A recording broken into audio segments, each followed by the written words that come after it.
Halo, kembali lagi bersama saya Rita Natalia Pangaribuan. Nah, di video kali ini kita akan membahas tentang apa sih pra-peradilan itu. Kita masuk ke dalam pengertiannya, di mana pengertian pra-peradilan merupakan lembaga yang lahir untuk mengadakan tindakan pengawasan terhadap aparat penegak hukum agar dalam melaksanakan tugas atau kewenangannya dia tidak menyalahgunakan wewenangnya.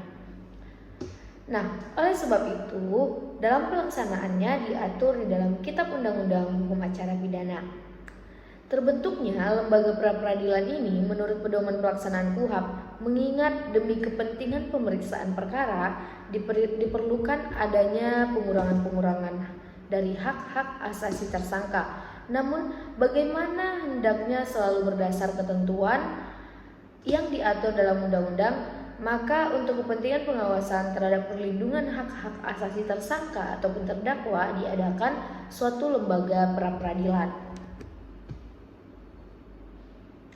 Pra-peradilan itu sendiri merupakan lembaga yang sifatnya temporer, artinya adanya pra-peradilan jika adanya gugatan yang diajukan para pihak.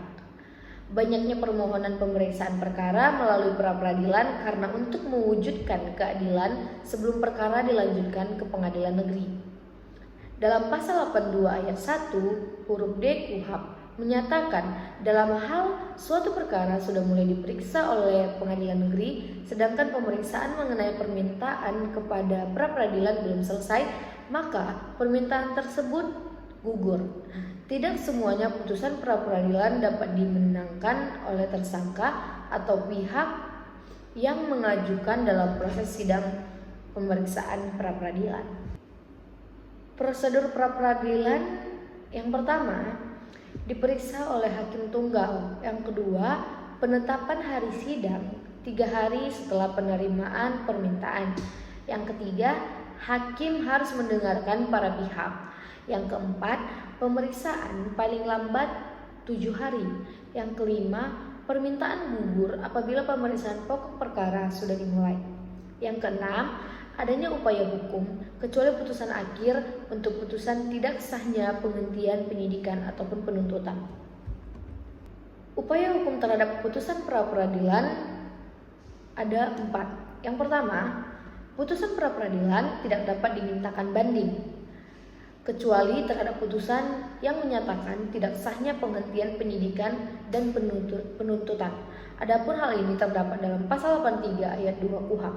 Yang kedua, dalam hal ada permohonan banding terhadap putusan pra-peradilan sebagaimana dimaksud dalam pasal 83 ayat 1 KUHP, maka permohonan tersebut harus dinyatakan tidak diterima. Yang ketiga, pengadilan tinggi memutus permintaan banding tentang tidak sahnya penghentian penyidikan dan penuntutan dalam tingkat akhir. Yang keempat, terhadap putusan pra-peradilan tidak dapat diajukan upaya hukum kasasi. Nah, di sini ada diatur yang dapat mengajukan pra-peradilan ada 3. Yang pertama, tersangka, yaitu apakah tindakan penahanan terhadap dirinya bertentangan dengan ketentuan pasal 21 KUHP ataukah penahanan yang dikenakan sudah melewati batas waktu yang ditentukan dalam pasal 24 KUHP. Yang kedua, itu penyidik untuk memeriksa sah tidaknya penghentian penuntutan tadi itu. Yang ketiga, penuntut umum atau pihak ketiga yang berkepentingan untuk memeriksa sah tidaknya penghentian penyidikan atau penghentian penuntutan yang dimaksud dengan pihak ketiga yang berkepentingan misalnya saksi korban.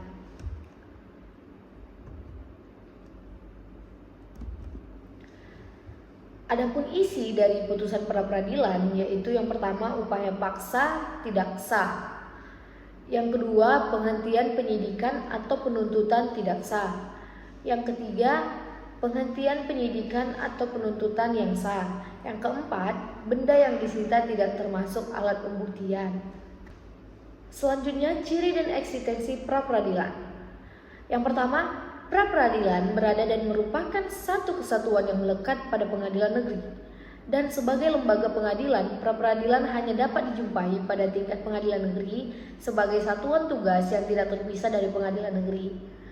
Kedua, pra-peradilan bukan berada di luar atau di samping maupun sejajar dengan pengadilan negeri, tapi hanya merupakan bagian atau divisi dari pengadilan negeri. Yang keempat, urusan administratif, yudisial, personil, peralatan, dan finansial bersatu dengan pengadilan negeri dan berada di bawah pimpinan dan pengawasan serta pembina ketua pengadilan negeri. Yang keempat, masalah tata laksana, fungsi justisial merupakan bagian dari justisial pengadilan negeri itu sendiri.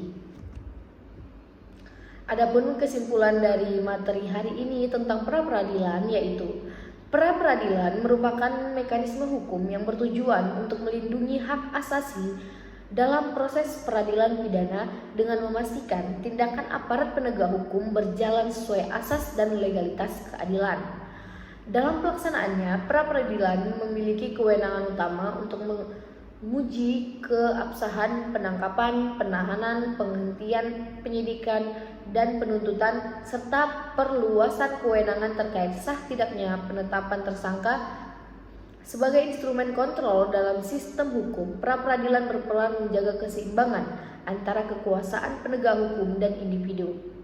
Meskipun demikian, tantangan seperti perbedaan antara teori dan praktik, serta kebutuhan peningkatan kompetensi penegak hukum masih memengaruhi efektivitasnya. Oleh karena itu, pra-peradilan menjadi elemen penting dalam menjamin penegakan hukum dan keadilan.